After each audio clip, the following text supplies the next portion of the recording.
Honorable Dr. Badrinath and Mrs. Badrinath, assembled here, our society's most eminent people. I am truly humbled by this invitation because I know that many of you have had long association with Paramacharya. I was the least likely to be his devotee. I was brought up in North India, in Delhi. I went to school and college there. I went to a convent school. Then I spent almost 8 years in America at Harvard University. And by the time I came back to India, I was almost 30 years. So with absolutely no contact whatsoever, I had not even heard his name till 1968. It was a chance meeting. The students of the university who were in my class had invited me to the dormitory. And one of them was an Indian. And he asked me whether I would come to his room before going to the function. So I went to his room. On the television was a photograph where I saw a beaming face, and I said, "Who is he?" He said, "He's the Shankaracharya of Kanchi." But I mean, nothing more happened, but that image etched in my mind for some reason. And the next time I saw Paramacharya's vision, I can say, his picture, was when I was coming in during the emergency from the United States to make a daring entry into Parliament and then disappear again if I could. And at that time there was I was a proclaimed offender. My name had been sent to the Interpol on a watch-out notice. There was a reward on my head. It was the highest reward of that time, more than any of the criminals. And the plane was coming to Delhi. And my plan was, which everybody thought was mad, was that without luggage, I will just get down and walk through the airport as if I was a visitor in the airport. Of course, I was dressed in kurta pajama, looked like a youth congress ruffian. And I got down. Just as the plane was about to land, I again saw Paramacharya's photo. And I walked in. It's unbelievable that such things can happen, but I just walked in. I walked into the immigration. The policeman was sitting there, the immigration officer looking there. I had my parliament pass with me. I just put it out. And they assumed I must be a congressman, so they all saluted me. And I took a taxi and went and registered in a hotel. After that, of course, after a few days, I went into Parliament and again disappeared and went back to the United States. But I made one resolve, that I must one day go and see him as soon as the emergency is over. I had no idea emergency would get over so soon. But I made a decision. So when in 1977 the Janata had come to power, the Tamil Nadu elections to the assembly took place after the parliament election. So I was on a tour and I was passing through near Kanchipuram and I saw a hut and lots of cars and people. So I asked my party people, what is going on here? He said, no, the Paramacharya is sitting here. He's not in his mud, but he's in this hut. So I said, oh, then let me go and see him. So I went there and he was sitting there, a lot of people were there. There was a well also between us and him. And I went and stood there and peeped there. He saw me. He suddenly got up turned his back, went inside the hut and shut the door. So I said, obviously he doesn't like me. So let us go. So I moved on to go back to the car. Just as I reached the car, one of his people came running and said, Periyava Kupadrar. So I went back and he asked me in Tamil, உனக்கு யார் அதிகாரம் கொடுத்தா போறதுக்கு? So I told him, that time my Tamil was much worse than it is today. I told him, நீங்க உள்ள போயிட்டு கதவு மூடிட்டு பிடிக்காதுன்னு நினைச்சு நான் கிளம்பிட்டேன். He said, no, அப்படி இல்லை, இது பார்க்கறது, இது தேடுறதுக்காக போனேன். He took a paper cutting. It was from a magazine called Dinamani Kadir. It was in Tamil. He said, can you Tamil படிக்க தெரியுமா? I said, yeah, I can enough. So I read it. There was a photograph of me and there was a question, Subramanian Swamy Tamilanar. So he's given a reply, the editor, that Ama Sholavanda Node, Nindwandar. So he asked me, Nidane Adu? I said, Ipopola. So I went away. Then after a month, almost the campaign was finishing, I was again passed by. And he was in the same place. So I said, let me go and see him again. This time when I came, he asked everybody to leave. And then he started talking. He spoke about political events, international events. And he spoke to me for 1.5 hours. And he said so many things, you see. He said, will you be a minister? Because I had not become a minister and I was very unhappy I was not a minister. I was the leading campaigner against the emergency and the Janata government because of personal animosities of some people. I was blocked from becoming a minister. So obviously it was on my mind, but he read my mind. He said, did you, minister idea? I said, no. பதவி பின்னால வரும், நீ பதவி பின்னால ஓடாத, பதவி பின்னால வரும். And I followed that after that. And I'm telling you, that's why in politics I give everybody tension, but I have no tension.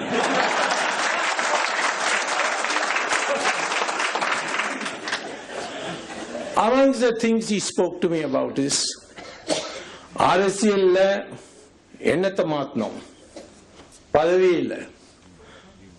So I looked puzzled, then he said, E.V. Ramaswamy Naik ஒரு பேர் கேட்டிருக்கியா? I said, yes. நல்ல ஆள் இல்லைன்னு. இல்லை, தனியா எல்லாரோட மூலையும் மாத்திட்டார் அவர், எண்ணத்தை மாத்திட்டார். அப்படிதான் அரசியல்வாதி இருக்கணும்.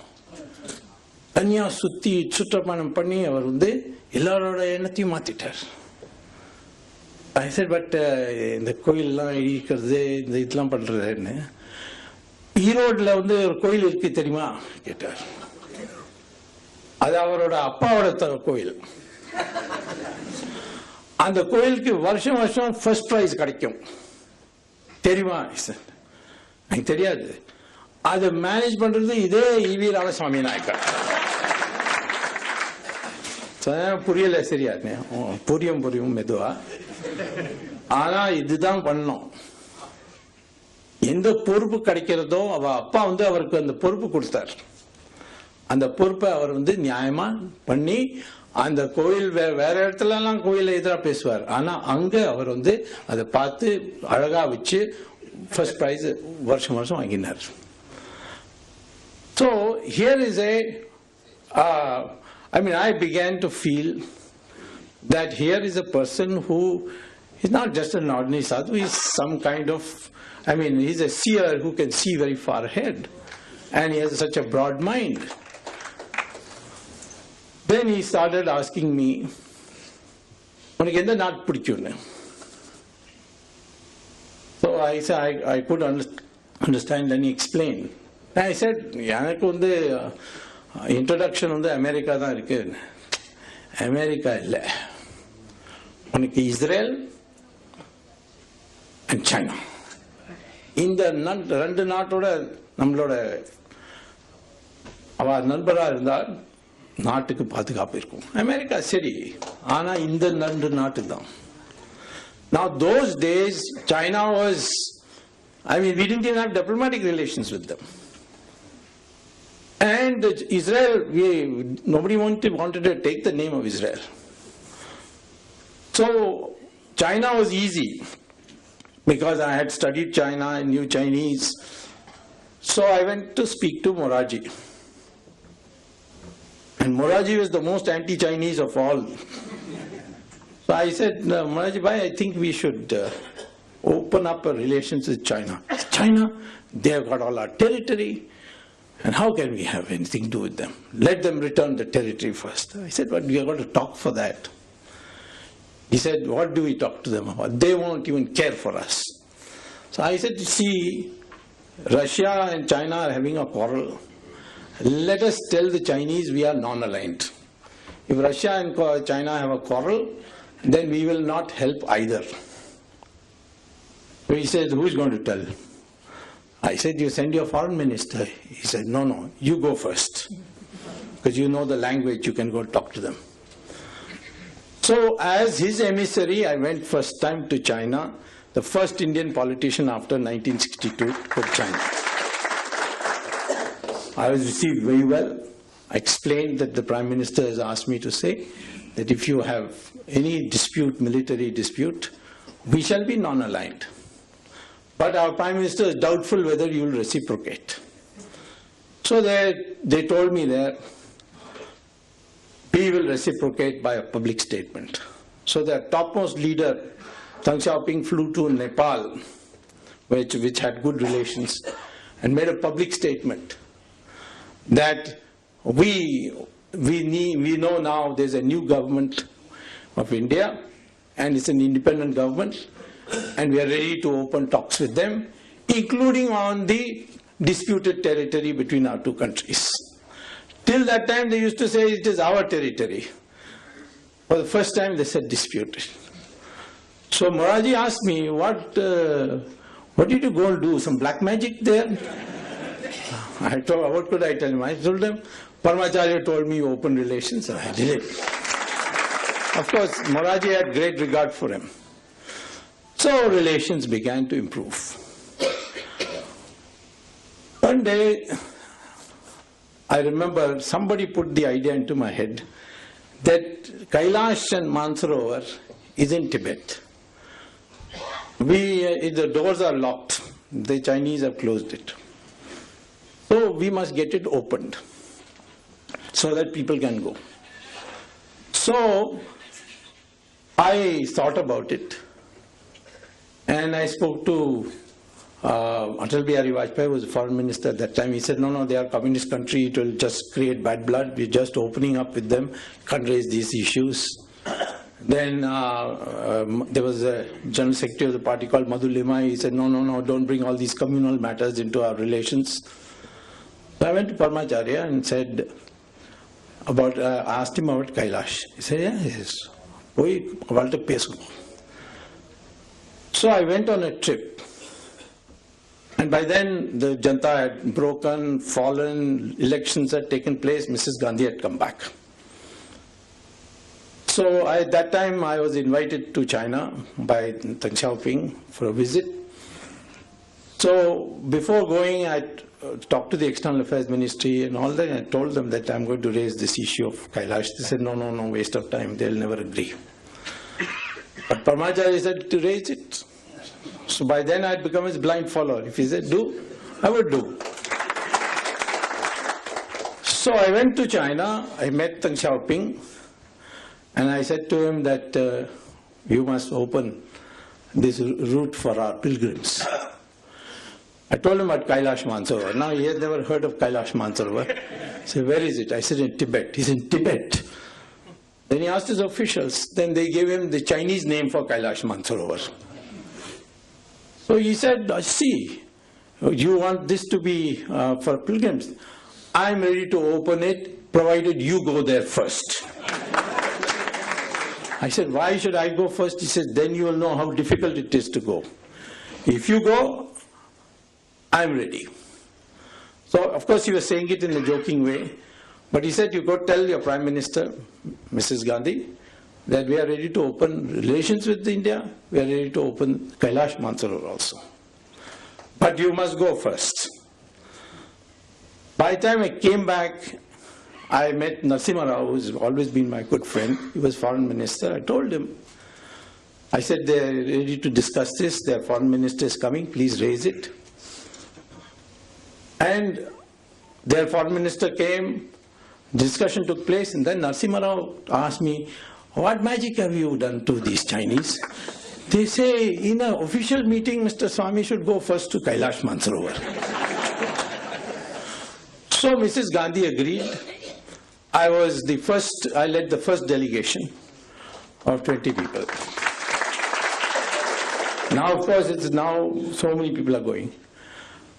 Only thing the Chinese leaders told me is that only Hindus can go. We will not allow Christians and Muslims to come there. I told Mrs. Gandhi that, and she said, well, she smiled and she said, okay, that's what we will do. We will agree to that condition. Now, when I was to go, Indrajit Gupta was in the Communist Party, a great friend of mine.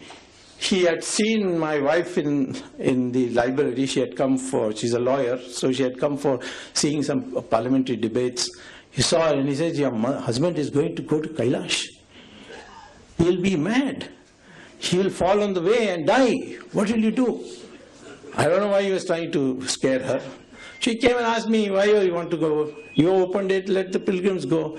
I said, no, I will go because that's the condition. So I again went to Paramacharya.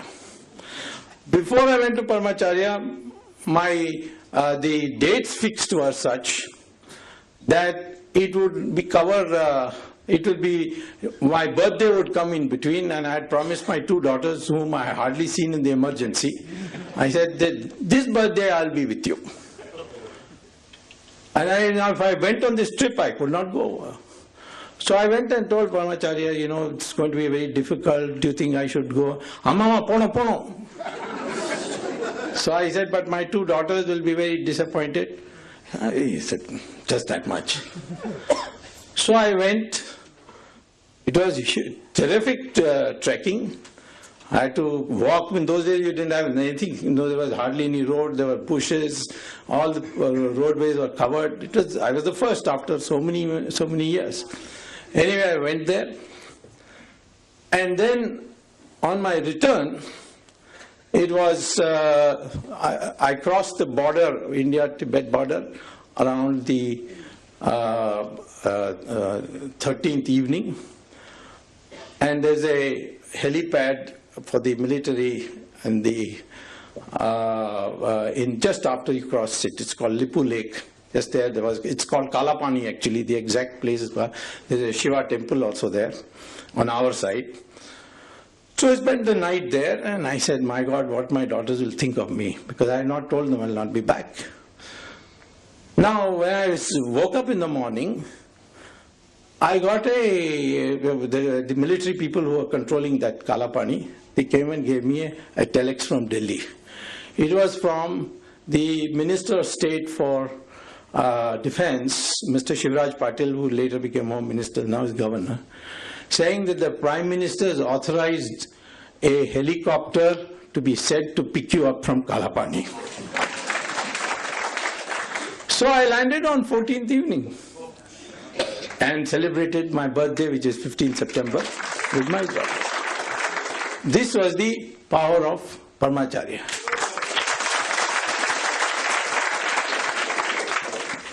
Then in 1988, I decided to go to Kachatibu because these fishermen were going on giving me petitions that the Sri Lankans are firing on us, they don't let us. The best prawns are available on the around that island.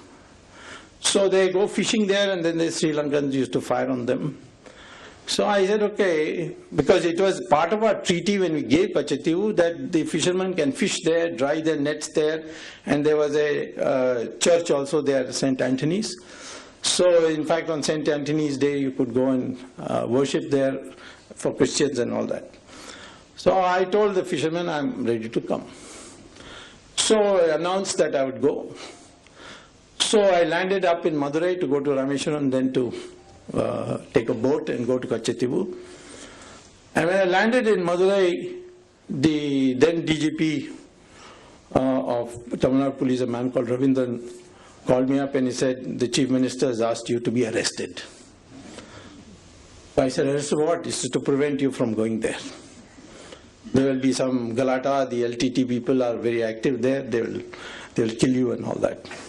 So I said, then how am I responsible? This is if they are responsible, do something to them.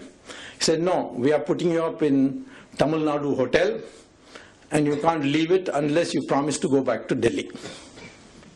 Otherwise you will be there. So I was put up there for 2 days. After that I was getting bored. So I finally phoned up the DGP and said, I'm ready to go back to Delhi. So he said, okay. And I said, what is this? I mean, Kachativu, your farmers, the fishermen are suffering. He said, this is, you know, how it is, the law of politics, and MGR is good friends with Prabhakar, and at that time he was. And therefore, you know, you can't go. So I came back and I was about 6 hours left. So I said, let me go to Kanchipuram and tell Paramacharya this. So I went to Paramacharya, I said, Kachativu Portka Vata, Rolla put in the jail putta. Then he never known Delhi la poi, Supreme Court la case board. I said, arresting Tamil Nadu police and go to Supreme Court. But he has said it, so I went. I told my wife, who normally does all my drafting work, because she's a lawyer. I said, listen, I have to put a case against my arrest in the Supreme Court. She said, don't be crazy. You go to a magistrate in Madurai and file a case there, or a sessions judge, but you can't go to Supreme Court. They'll make fun of you, they'll put costs on you, so on. I said, Paramacharya said, so you draft. She said, I will be insulted. People will say, what kind of a lawyer you are? You allowed your husband to file such a ridiculous petition. So I said, you don't come. You file it, give it to me, and I'll go and argue. So anyway, she came, and when I sat in the court 15 minutes before the judge came, it was Justice Venkatramayya, all the other lawyers who know me, senior lawyers, he asked me, why you come? I said, MGR arrested me in Madurai, so I've come to challenge that. He said, you come to Supreme Court? They will rebuke you, the judges will put a fine on you. I mean, this is, total lack of respect for the Supreme Court. I said, I can't do it. I mean, I can't help it. I've decided to do it.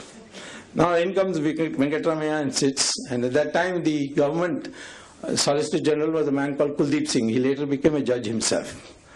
So he got up and said, Your Lordship, this petition is an insult to the Supreme Court.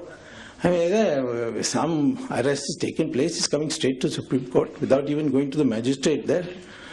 So Venkatramayya says, Mr. Kuldeep Singh, why was he arrested? So Kuldeep Singh taken aback. Tomorrow you'll arrest all the Tamilians in Delhi and say, go back to Tamil Nadu. Now Kuldeep Singh couldn't understand.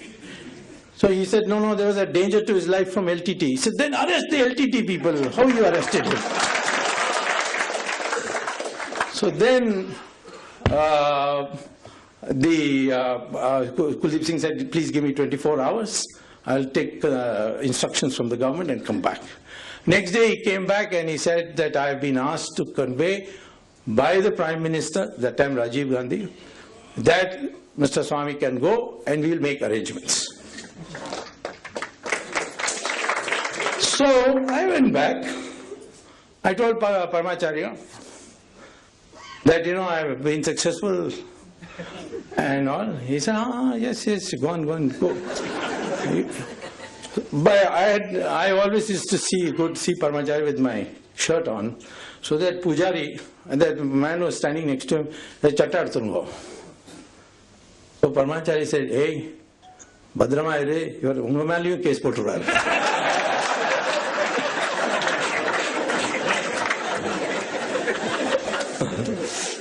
So I went, and in Rameshwaram, Air Force, Navy, battleships, all escorted me to Kachati. Now, who could imagine something like this? Now, one day, in 1990, I think, there was a big celebration in Kanchipuram, Paramacharya's birthday in May. And suddenly, I got a summons that I should come. So I went to Kanchipuram. And there, of course, I saw him, he didn't say anything. But then I was told by the people there that there's going to be a function where you and Rajiv Gandhi both will address the meeting. Now, naturally, Congressman, I was a great critic of the Congress. I knew Rajiv, but there was no friendship. I was surprised. So I went to that function later on.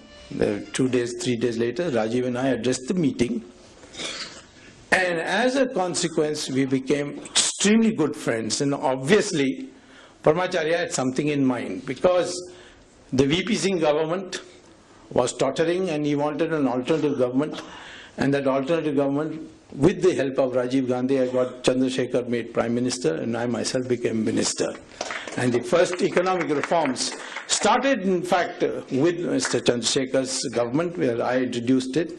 Then Narasimha Rao became later. I became a member of his government, but not as a minister, because Narasimha Rao wanted me to join Congress, but Paramacharya didn't give me permission. Went away, went up, went away, went up.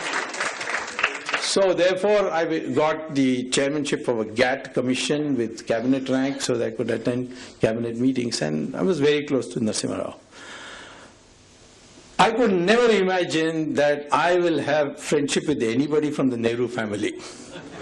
But Paramacharya arranged that also. In 1992, I saw some IAS officials in Delhi told me that there's been an acid attack on an IAS officer and you must do something. So I flew to Madras and I inquired. It was Chandralekha. So I found out she was I didn't know her, but I found out that she was in Apollo Hospital. So I knew Dr. P.C. Reddy.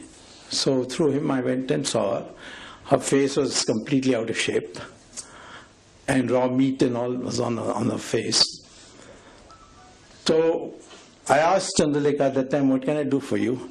She said, well, I can't spend the rest of my life with this kind of face. So if you can arrange for a treatment. So I asked Dr. P.C. Reddy, is there any hope? He said, no, she has got nitric acid. There's no hope. And I have consulted some experts in London. And they say, no, there's no hope. Nitric acid, no hope. Sulfuric acid, yes. So I don't know what to do, so I went to Paramacharya. I said, I've met this lady, she's got this. I asked her, what would you like me to do? And she said, I want this treatment for my face. How am I going to do it? He said, next time you come here, you bring her also. But just now you go. Now that day I was having a dinner in Bombay. So I flew to Bombay, wondering how am I going to get a plastic surgeon. They're all very expensive. How am I going to meet the fees of these people? They will always run in crores. Thinking I went for the dinner. It was a big dinner of influential people who wanted to meet me. Sitting next to me was a doctor called Narendra Pandya. He is one of the top 3 plastic surgeons of the world. Sitting next to me, he said, Dr. Swamy, I have always wanted to meet you. I said, what do you do? He said, I am a plastic surgeon. So I said, really? Then I said, I've just seen a lady in Chennai who has got acid attack, and therefore her face is completely. So Narendra Pandya, I told him about the case, and I said that British doctors have said that's not possible. It's nitric acid. He said, so what? I will do it. I said, but you will charge me very heavy fees. Where am I going to afford it? He said, yes, my fees are quite high. So I asked him, can you give me an idea how much it is? He said, every time Tandaleka comes here to the hospital, Jaslok hospital, you will have to give me 15 minutes of your time. That's my fees. I said, why? He said, I go all over the world. I'm hardly in India. Everywhere people ask me about what's going on in India. So I want to give you to give me 15 minutes digest of all the news that's going on in India. And that I know is very high fees because your time is so valuable. I said, you don't need anything more? He said, no, I don't need anything more. And today I can say, those of you who see Chandalekha, she, from a distance you can't even tell she had an acid attack. And this man comes out of the blue, lands next to me in the dinner table, and he says, all the fees I want is you 15 minutes of what has happened in India, so that when I go abroad I can talk knowingly about what's going on in India. This was the magic of a divinity. If there was a person who walked on this earth, at least I don't expect that we'll see for many, many years anyone like him, Paramacharya, because his depth of knowledge on everything. I mean, I have over 17 years met him so often. Sometimes he would call me. He will tell the mutts to go locate me where I am. And I would come, leaving everything, and then he will see me, acha ni popola. I could never understand why. But sometimes once I remember, I was, those days I didn't have any security. So I was going in a car to Bangalore, and I was near Vellore, when my car tire punctured, and it was 11 o'clock at night. And there was nothing to be seen. That means I would have to spend the night there. Suddenly I see the mutt car arrives with a spare tire. So I asked them, how is it? So Paramacharya said, Swami, your tire punctured at the poi hanga. Now this had happened to me. And I'm not one of those blind believers. I came from a totally different background. But I have seen this happen. One day my friends told me that the Maha Periyava is going to create a library called Ghatikasthanam. And I should raise some money and give it to him.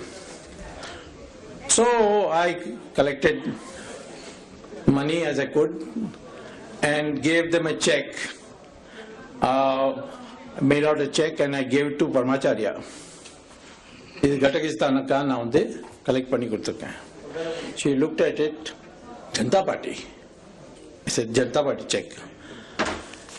Nee kachi narthathukku piche vaangi dane panathai seikra.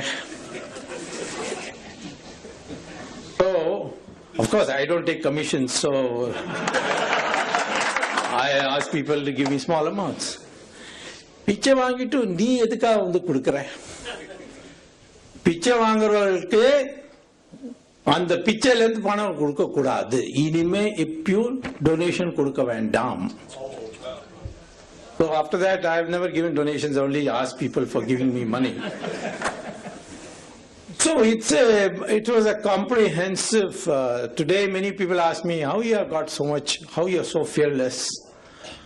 I would say, perhaps if I had not met Paramacharya, I would be like anybody else. And in the darkest hour, I think of him and some way opens up. So I would say that today, all of you are bhaktas of Paramacharya. It's a great privilege to be here with you. The last thing he told me, I remember, before he attained Samadhi, that the country is free, but it is not independent. Then I went through his thing. That was his message on 15th August 1947 also. It's there in his writings. He had said in a message to the nation on 15th August 1947, we have attained freedom, but we have to now attain independence. And I think today, the greatest contribution we can make to this country is to make it independent of all bondages. And that is the message. I feel totally, people ask me, how come you don't have any tension? Because I think of Paramacharya, he's taken my tension away. Whatever is to happen will happen. And this is the strength of Indian society. That all through history, whether it's the Vijayanagaram Empire, which had the Shingari Acharya, or whether it's Shivaji, who had Swami Ramdas, all have been guided by spiritual leaders. And one message of all of them has been, and Paramacharya told me many times, that a society can be stable and happy if there is a harmonization between material prosperity and spiritual advancement. If you have spiritual advancement but no material progress, then that also won't survive. But if you have material prosperity without spiritual advancement, it will lead to greed, and that society will be destroyed. Today, when we see richest of the richest people from America coming to our sadhus and sannyasis, you see them in Sri Ravi Shankar's ashram or Swami Dayananda Saraswati's ashram, you see them all over. Why? Because in order to attain true happiness, we must be able to blend or harmonize material progress with spiritual advancement. That is the strength of India, that is its history, and that, in my opinion, is the bottom line message which I got from Sri Paramacharya.